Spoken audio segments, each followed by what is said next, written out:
Indiana is the perfect spot for this event because it's really the convergence of technology and ag right in the heartland of America.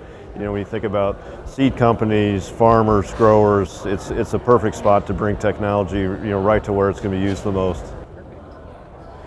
I think a lot of people obviously naturally know Indiana as a tremendous powerhouse of an agricultural state. The fact that we are a part, along with the Indiana Economic Development Corporation, in bringing this Ag Tech Summit with Forbes as a global brand and a global giant in the national media place or platform is a really important example of how we're really trying to shine the spotlight on Indiana agriculture and the ag biosciences. What excites me the most about the convergence of ag and technology is that I think we're just getting started. You know, we've got great technologies maturing, IoT, augmented reality, cloud, blockchain, you name it.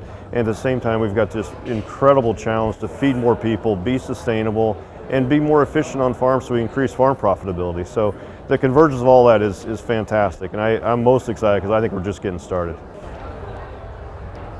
I would say that the creation, the launch, and now so many important actions from AgriNovus Indiana itself in really rallying global innovators, entrepreneurs, universities, state government, and bringing that entire ecosystem of technology providers and researchers and really creative minds and business builders together. I really think those are the secrets to this area of building out an ecosystem and supporting technology that's putting Indiana on the map. And those things position Indiana so unbelievably well for long-term success.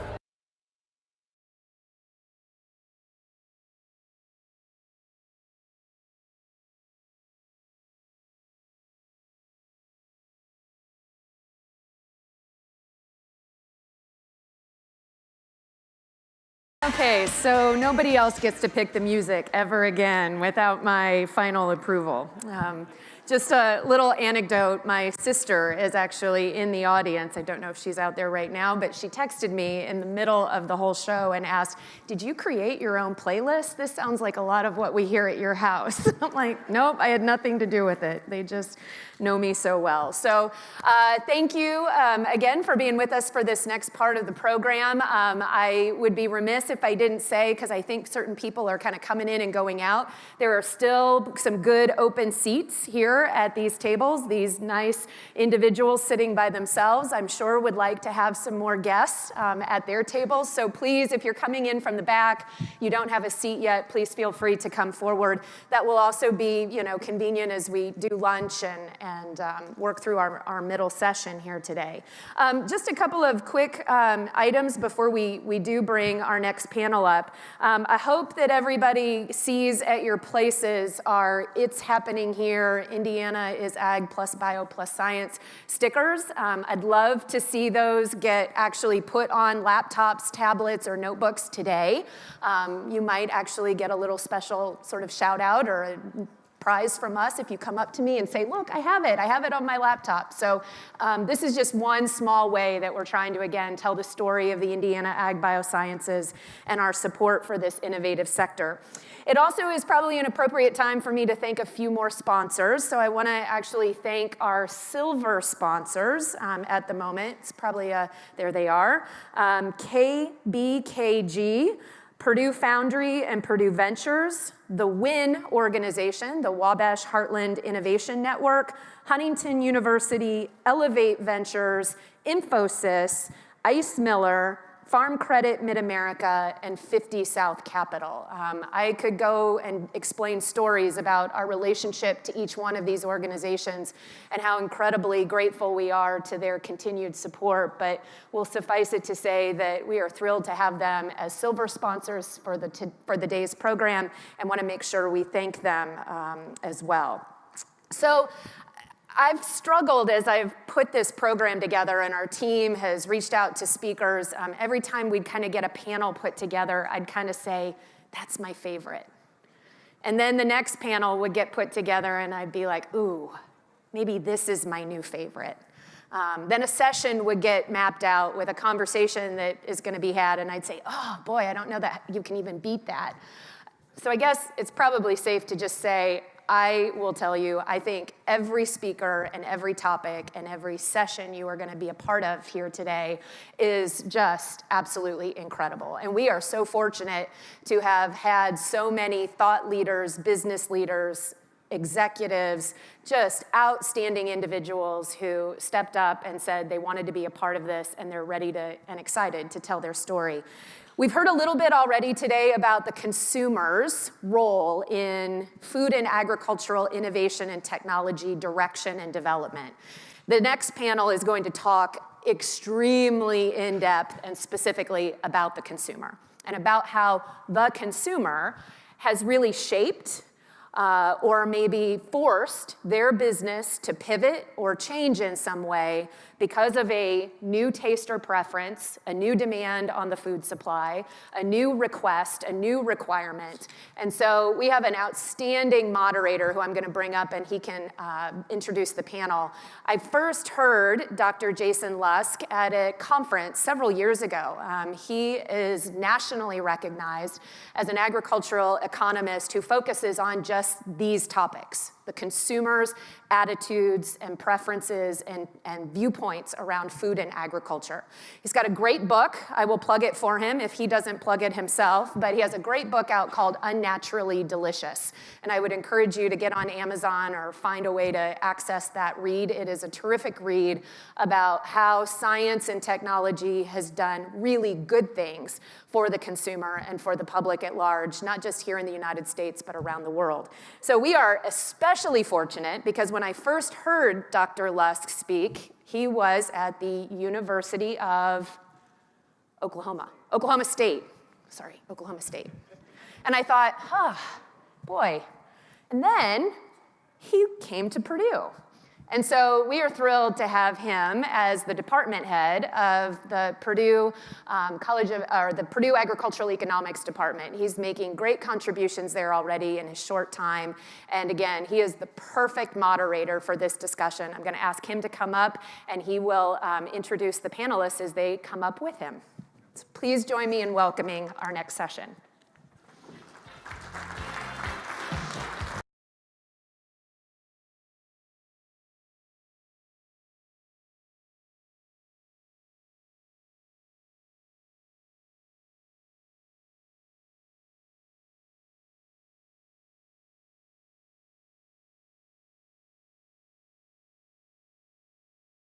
All right, well, thanks, Beth. It's a real pleasure to be with you all here. Did you hear that panel? We got to do some work to make sure we're Beth's favorite panel still by the end of the day. I thought I'd just spend a couple of minutes setting the stage for the panel and then turn over and get to hear really the real wisdom that's here on the crowd. And I think when I think about this issue of innovation and the history of innovation, it's really a remarkable story for our country as a whole. You can go back and look at the founding, some of our founding fathers like George Washington. He was smuggling seeds in his pocket as he, traveled back from Europe to try new things out in his garden there in Monticello.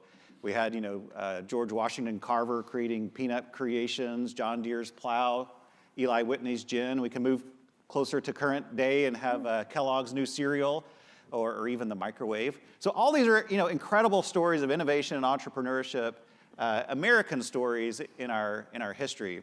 And if you look at that history, there's been an incredible amount of change in the recent years, or over the last 100 years or so. So you go back to 1900, about 60% of the population lived in rural areas. About 40% worked on a farm. Today, those numbers are about 20% and 1%. Just over the past half century, there's today about a third the number of farmers that there were even 50 years ago. Of the farmers we do have, they're a lot larger, and today only about 8% of our farms produce 80% of the value of ag output. So interestingly, I think what that means is in many ways, consumers are more disconnected from agriculture and less knowledgeable about production agriculture than they've ever been. But perhaps a little ironically, they have more power over our food system than they ever have before, both due to just sheer numbers, but also growing affluence. So, the ability and the attempt to try to respond to consumer demands, we can see it every day in our marketplace. So USDA data suggests over the last 5 years or so, there's been over 100,000 new products hit the grocery store shelf. Those same products make about 300,000 labeling claims. A lot of those claims are the absence of new technologies in our food system.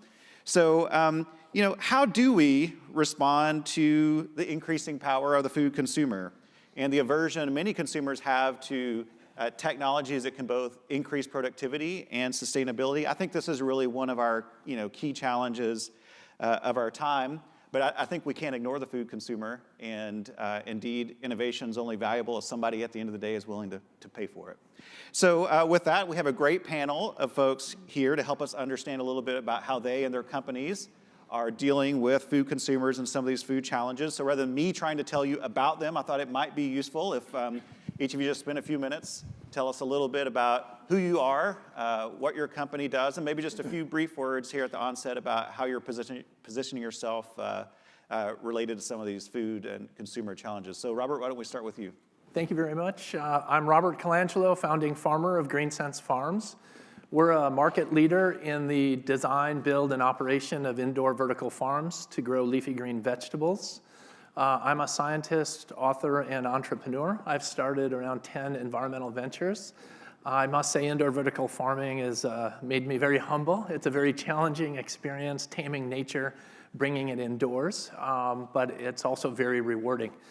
For those who haven't seen an indoor vertical farm, we grow in stacking hydroponic tubs, 24 feet tall. So our real advantage is that we can get super high densities of crop in a very small footprint, allowing us to put our farms at our customers' locations. So we generate revenues 3 ways. We design, build, and operate farms here in the USA, and we put those farms at produce company distribution centers, grocery store distribution centers, and we also put them at college and corporate campuses, anywhere where large volumes of meals are sold. We also design and build and license our technology abroad. We built a farm in China, and it's a hard work, but someone's got to do it. We have a farm to build in Tahiti starting in January. We also do contract R&D. Our first farm was built in Portage, Indiana. It's 4 years old. It quickly became a museum as technology changes so rapidly, so we converted it into the only large-scale production R&D center. So we test new cultivars to grow for third parties on a contract basis, as well as new growing technology. So, anything else you wanted me to answer? That's good for now. Okay. Sonia, how about you? Hi, I'm Sonia Nafziger-Dasgupta, and I am part of the leadership team of EnviroCure.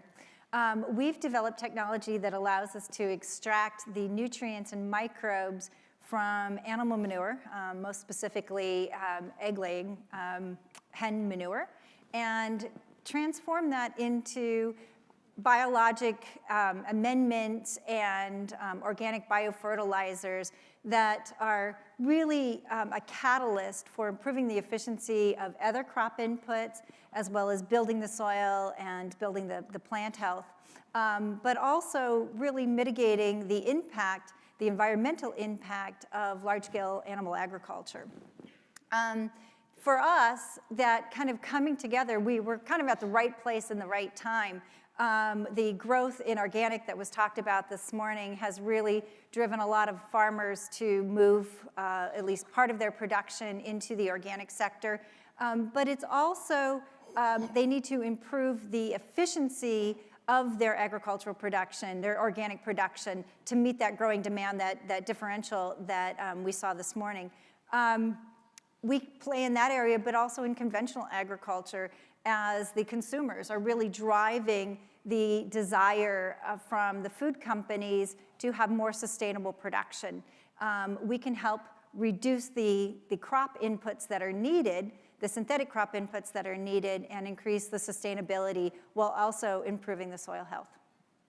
Sue? I'm Sue McCloskey, founder of Fairlife, which is a health and wellness company based in Derry. Hopefully, everybody's got Fairlife in their refrigerators at home, or at least heard of it, or maybe Core Power or Yup. It's been probably one of the few bright spots in fluid milk for the industry over the past year and a half. We're one of the categories that we're seeing growth instead of a continued decline, as we've seen in the fluid milk category over the last 30 or so years. Basically, Fairlife is a higher protein, lower sugar, lactose-free family milk. Then we've got Core Power, which is kind of a muscle recovery drink. And it's a company that has just really been going gangbusters. So we've got some good news because of innovation in an industry that was sorely needing it. My husband Mike and I also are the founders of Fair Oaks Farms, which maybe some of you passed on the way down to Indianapolis today, or maybe you're going to Chicago. Stop by cleanest bathrooms on the interstate, which is very important, of course, and then some of the best ice cream in the Midwest too, as well as grilled cheese sandwiches. At Fair Oaks Farms, we've been open for 14 years now. We have about 500,000 people kind of come on campus for one reason or another. We've broadened our agritourism business from just originally being dairy cows to now having the pig adventure. Very soon we'll have an egg adventure, a bee adventure.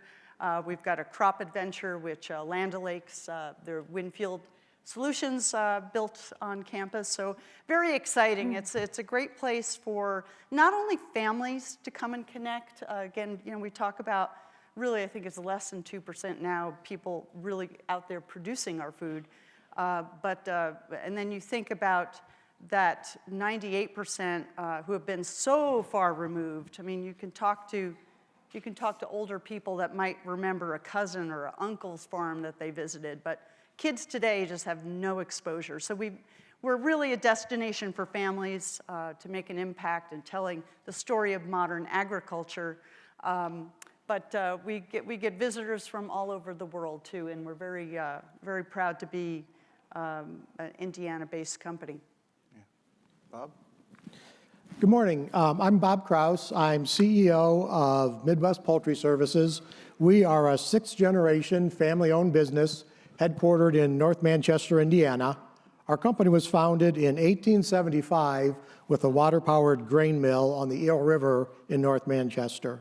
And I have to interrupt myself here just for a second, even though I don't like to be interrupted. But I've got to say, this is my best day ever in Indiana agriculture because I have an MBA from Indiana University. And so far, I have heard way more about IU than I have about Purdue. Never happened in 35 years. So, no offense, Jason. Well, I happen to be moderating the panel, so I think we're well represented. Okay. We'll be all right. It's pretty exciting. Well, 1875, we've been in business now for a little over 140 years, and we've gone through an amazing number of changes. Among the other things that we've done, we've sold feed, flour, coal, ice, fertilizer, home heating oil, and according to family legend, a little Tennessee moonshine during the Prohibition. And I've been assured, I'm married into the family, but I've been assured that this was a community service, not a gangster kind of thing. So it was good too. And I bring up our extended history because one of Dr. Lusk's first questions to the panel was how we consider the consumer in our business formulation and business formation and planning. And I think the sectors of business that we've been in and out of over the years really show that we need to think about the consumer every day.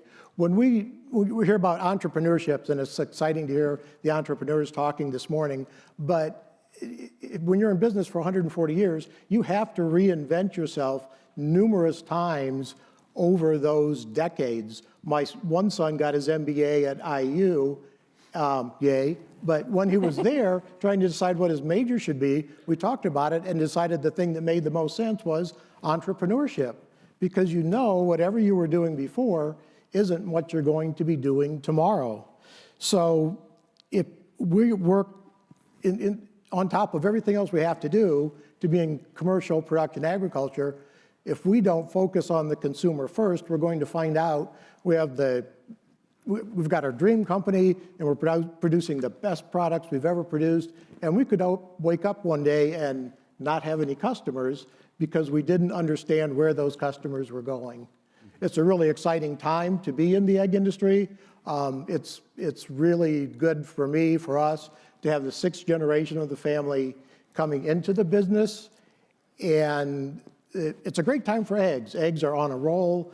Every food magazine you look at is about protein. It's about clean labels. It's about eating natural. The cholesterol issue is mostly a thing of the past. Per capita consumption of eggs is going up. So there are so many good things going for us. And then you wake up one day and somebody's made a proclamation that every grocery store in the country, every single one of our customers has made a proclamation to have only cage-free eggs on their store shelves by the year 2025. So, which, if the whole industry did that, it would be about a $10 billion investment by 2025. So my point is, forecasting what the consumers are going to do, trying to understand what it really means to know what the consumer wants versus what the consumer might say they want or what a special interest group might be telling the consumers they want, becomes harder and harder all the time. So it's threatening. At the same time, it's a life-changing decision for a business. If you get it right, you get to move on to the next generation. If you don't, you become one of the many family farms that got consolidated into someone else. Yeah. So I think I was going to hold this question, but you touched on it. We might as well talk about it now, and that is, who really is the consumer that we should pay attention to? You talked about retailers making decisions that affect all the shoppers that show up in their store, and we know consumers aren't some monolithic being. Some people might like IU, but other people might like Purdue. And consumers are the same. There are different segments. And so when we think about consumers and sort of the role that intermediaries and gatekeepers have to play, you touched a little bit on how it's affected your business. You want to say a few more words about that? Maybe the rest of you can talk about that as well. For us, it's become different than it ever has. I've been in the business 35 years now, and it's become more difficult to try and chart your course for the next 5, 10, 20 years, because all of a sudden, from the animal rights world, from the activist world, has come a movement to get our actual customers are the retailers. And so when I think about a customer, I think about the large grocery stores in the country, and right or wrong, they have all made this pronouncement that they're only going to stock one type of eggs and deny their customers the choice that they have right now. So trying to understand that, trying to know, all right, my customers have said, we're not going to buy anything from those houses that you have right now. Those are now antiquated. You need to go back to a farming system that went extinct in the mid-'60s, so they're asking the industry to go back to something that's been proven to be ineffective. But their CEOs have all said this, so you can't ignore that. At the same time, per capita the consumption of cage-free eggs, while it's going up in the country, is risen to about 15 to 17%. It's difficult for for us and most egg farmers to believe that it's ever going to go to 100%. So trying to know what our direct customers are going to be doing, whether or not they're going to be able to follow through on those commitments, and ultimately, what's that shopper going to buy? They may say they all want cage-free eggs. Actually, they don't say that, but consumers say a lot of things and shop differently, obviously. So it's become more and more difficult to really sort out where that customer is going to be in 5 or 10 years. Sonia, how do you think about this? Your initial customer maybe is a farmer, but you've also got to keep that ultimate consumer in mind, whoever that might be.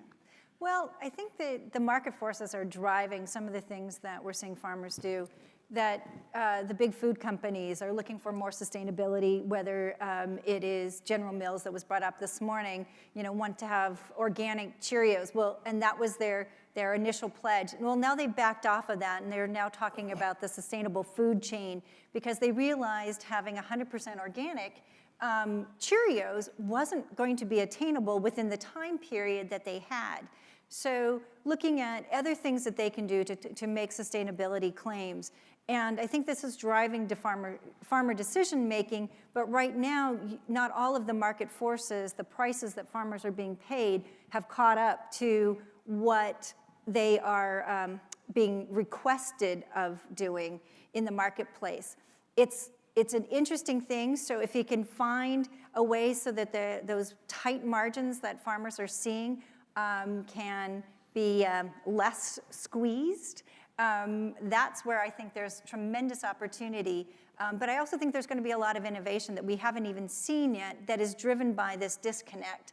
Ideas that are going to drive farmers and scientists and ag tech folks to think in different ways to try and solve the problem, as well as the real need for agriculture to be more integrated in our communication with the American consumers. Yeah.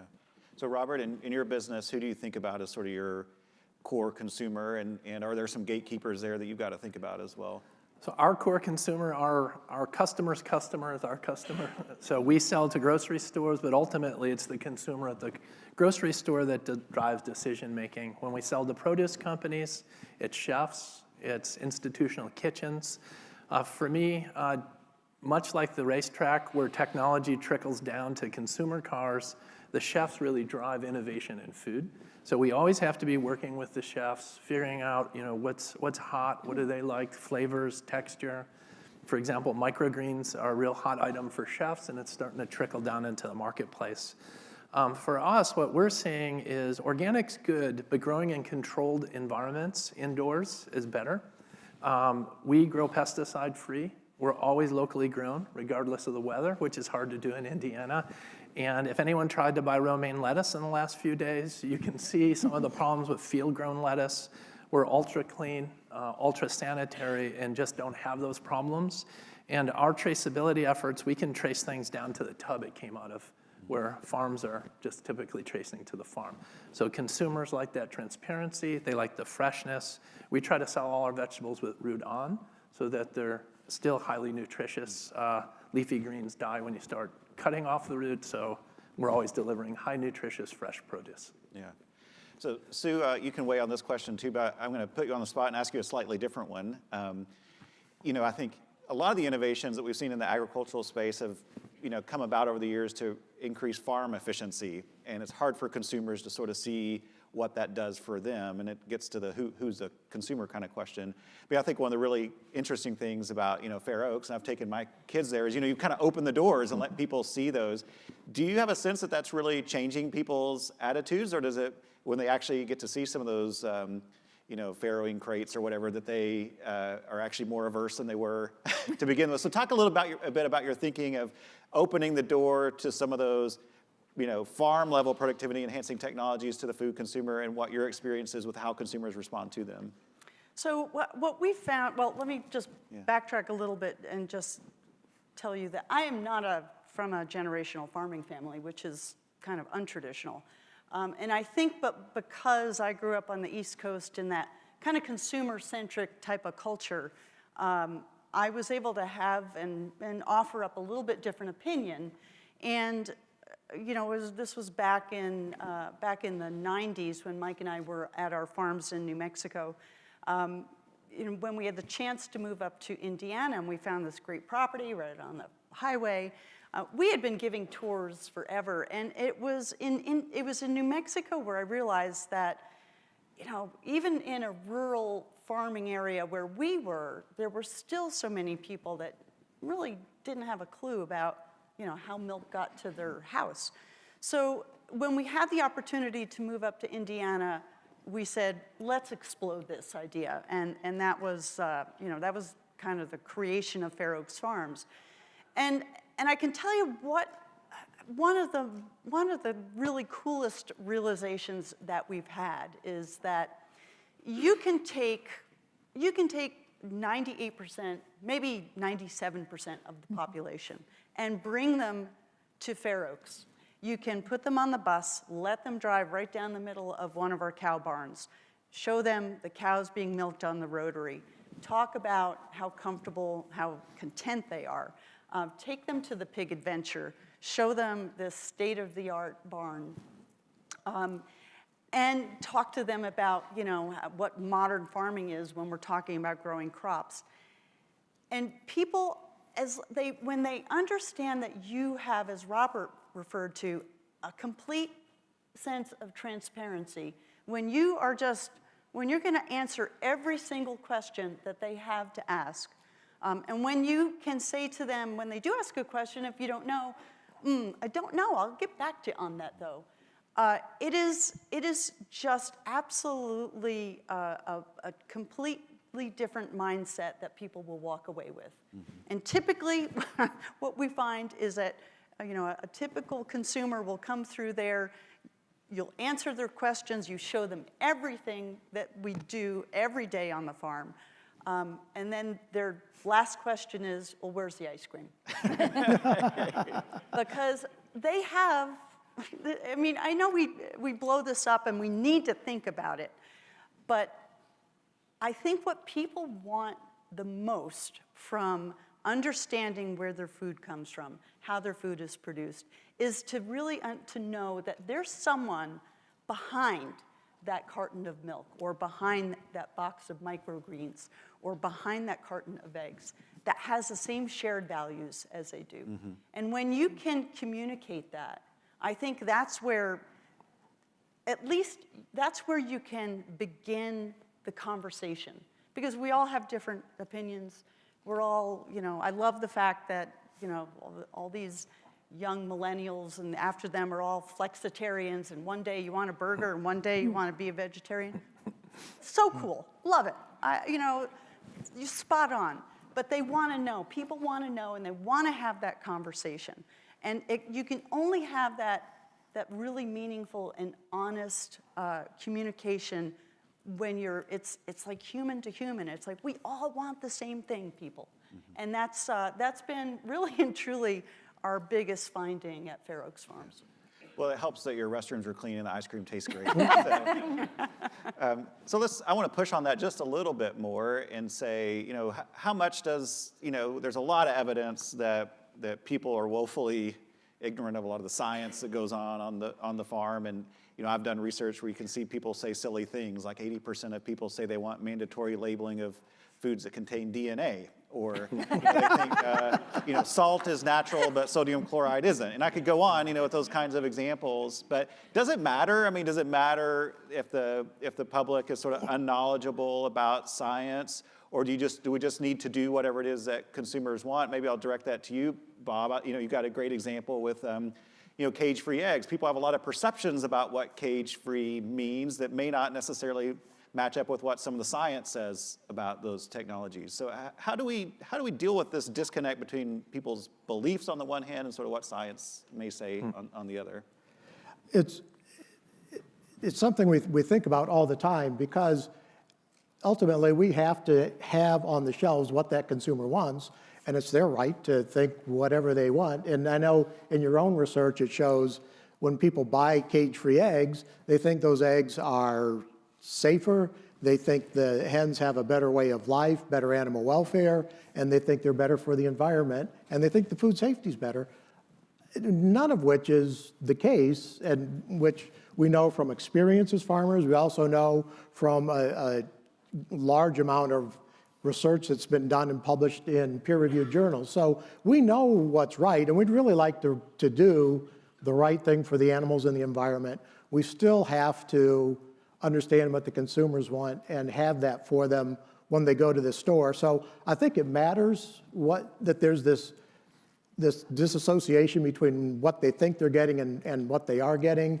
It probably doesn't, right now it's good because cage-free egg sales are going up. The thing that worries me is one day, animal welfare is such a hot thing right now, and everybody's all in for animal welfare, but it's almost inherently bad for the environment. As we're heading towards 9 billion people, and agriculture has to produce twice as much food by the year 2050 as we do today, I think actual environmental sustainability becoming more and more efficient is going to make animal welfare misconceptions a thing of the past. And I don't know how consumers are going to feel when they realize that people that have been touting cage-free eggs as the be-all and end-all find out it's worse for animal welfare, much worse for the environment, not as good on food safety. All of those things I think there will be a price to pay when consumer interest shifts to environmental sustainability rather than animal welfare. So Sonia or Robert, I mean, some of the technological innovations that you've had in your businesses are, frankly, probably a little more consumer friendly, if you will. But have you dealt with any of these issues, or how do you all think about it? Well, for us, the romaine issue, the concerns about manures on to grow crops, just highlights a disconnect that there is, because a lot of organic agriculture utilizes manure as a primary nutrient source, and it's a great nutrient source. But there are concerns from the potential for pathogens that are on there. So then you have the flip side, where you now have groups that are saying, well, we grow vegan organic. Okay. So you start getting in the middle of, again, further depth of technology and lack of consumer understanding about what those specific things mean, and driving it to an extreme that may produce food that requires more input to get to this very small niche that they think is this better, safer ideal. So for us, we push pesticide-free, GMO-free, and fresh and locally grown, and we're finding over time that that's starting to trump organic. And it's education. We do a lot of sampling at the grocery stores and working one-on-one with the consumer. I also have a nationally syndicated radio show on sustainability, so we always try to get good examples out of what's working, and I'm honored to be sitting with Indiana agricultural royalty with Sue here. And she and Mike were kind enough to let us into the farm and do a behind-the-scenes tour and a radio show there. They let me stand in the middle of the milking merry-go-round, which was interesting. So I think anything we can do on an outreach and an education basis to be an honest broker of information that shows examples of how you can do things right. This is a large-scale farming operation where you see they care about what they do in every aspect of it. And success is really doing a lot of little things right, and that's what we need to show the consumer. Yeah. So I'm going to open the floor for some questions in just a second, but maybe as we're doing that, Robert's already touched on this a little bit. We've got some probably folks in the room that might be a little entrepreneurial, want to do some innovation. Pull out your crystal balls. What do you see as the biggest consumer trends in your area? You touched on microgreens and maybe some other issues trumping organic. So for me, what I see, there's going to be a transformation with the grocery store, because we deal with a lot of grocers. Right now, Amazon has basically taken the center of the grocery store and being able, all the dry goods, and be able to send it direct to the consumer. So I think you're going to see footprints of grocery stores shrink, and you're going to see a bigger focus on fresh, butchered, baked goods, frozen goods at the grocery stores. And therefore, their distribution centers have to change, because no longer will they just be warehouses, but they will be production and warehouse facilities, much like the auto industry did with primary and secondary supply operations surrounding the manufacturing plant. That is a huge change in produce or just food distribution. Yeah. And so we're all going to have to adapt to that. Yeah. So you're kind of on the forefront of new dairy products in a way. What else are you seeing out there that's going to affect the future? Specifically in the dairy industry, I mean, it's incredibly exciting, because I think as Fairlife has broken through innovating, it's really cool patented innovation, but it's not brain surgery. I mean, we just took the good things in milk, emphasized those, and kind of downplayed some of the things we didn't want to do. And just have really shaken everything up. We've seen that this is what the consumer wants. We're getting, I just heard this statistic yesterday, 55% of our first-time customers are coming from outside of milk, so outside of traditional dairy milk. So they're coming from alternative milks. They're coming from just different types of beverages, which is amazing.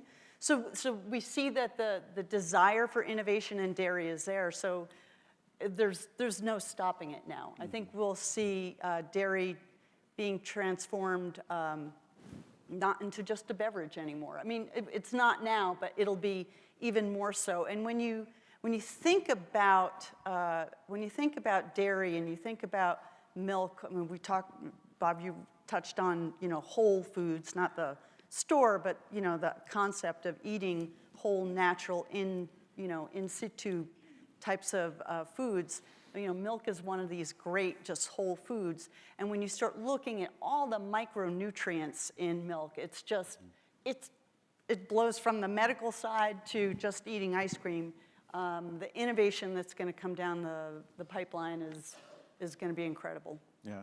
So Bob, what's the egg industry going to look like in 5 or 10 years? It's hard to imagine the egg being much different itself, but yeah, I don't know. It's kind of depressing, which we have the egg. We've always had the egg. But to me, there's sort of two different pathways this is taking. One is the growth you see at the grocery store. If you go to the store now, you might see 15 different types of eggs.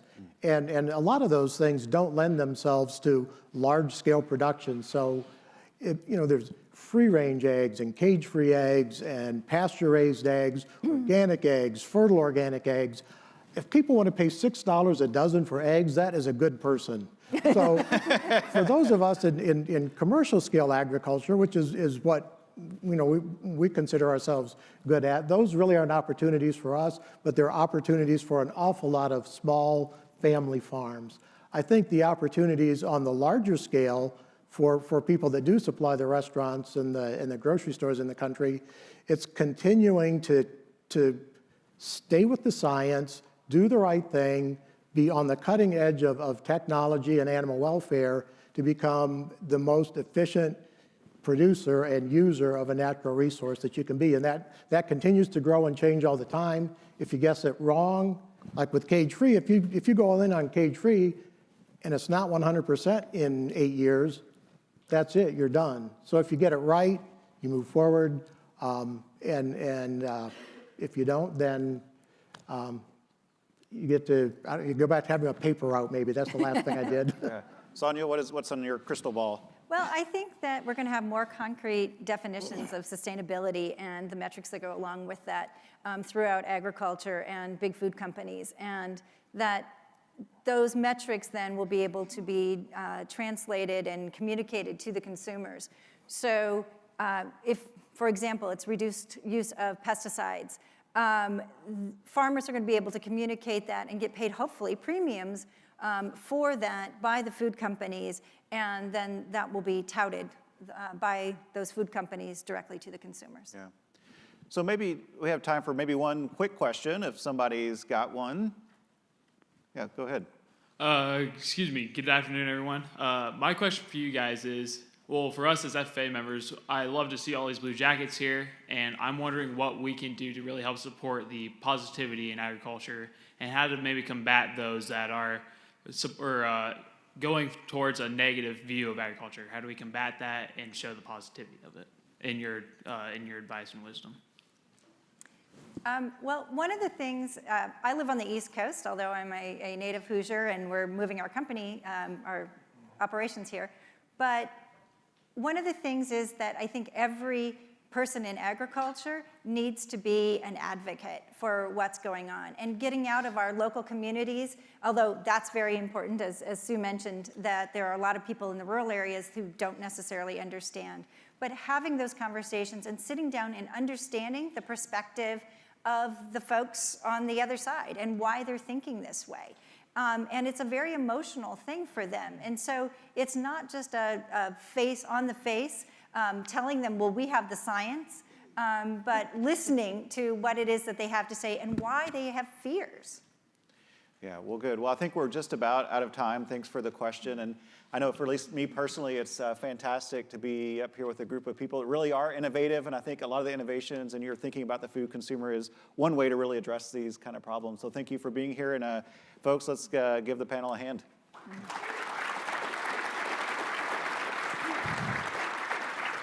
So Beth, I think the program's back over to you. Exactly right. I think it doesn't matter anymore. Thanks.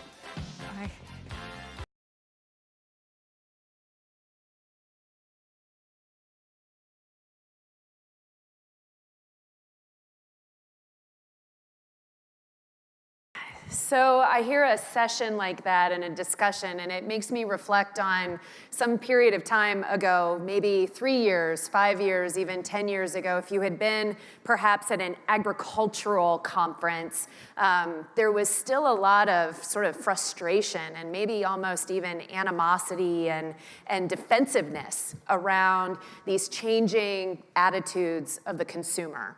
I think of agriculture sort of feeling like the consumer was pushing us in a direction we didn't believe we should go, that wasn't right. And I think this very discussion is not only the right one for us to be having, a healthier one for us to be having, but just more genuine and more relatable. And I think that's going to be a thread that we're going to continue to weave through the program as we move into our luncheon session. So I'm here to really just give you some instructions, once again, and to make sure you move quickly. This is not the take a nice long breather lunch. We've got boxes, great lunches, but boxed lunches for you out in the hallway. We're gonna come back into the room. So again, I would encourage anybody who's in the back who hasn't found a seat. There are spaces up here at these front tables so you can kind of get parked and get settled and have time to enjoy the lunch.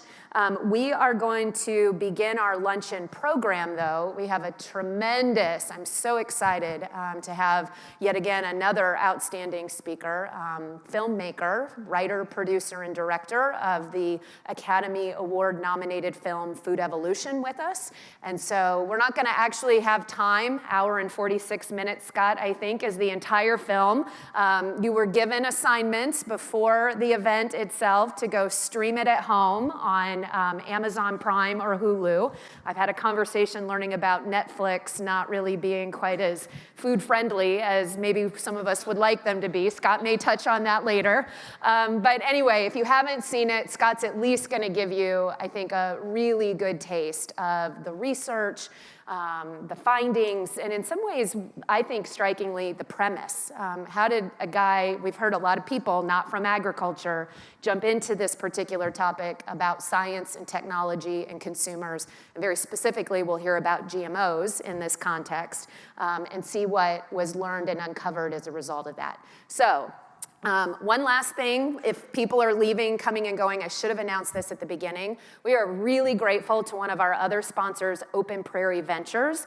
There is a table outside in the lobby, and if you go to that table, you can get a $5 discount parking voucher if you parked here at the JW Marriott. So, should have said that earlier, but just for those of you who did park here in the garage, go grab one of those vouchers. Open Prairie, thanks for the continued support and for providing that great service and asset to our guests. So I'm going to go ahead and stop, and I would ask everybody to go ahead, make your way out, grab boxed lunches. There are choices to meet your dietary preferences, and then come back in and we'll get started at 12:20.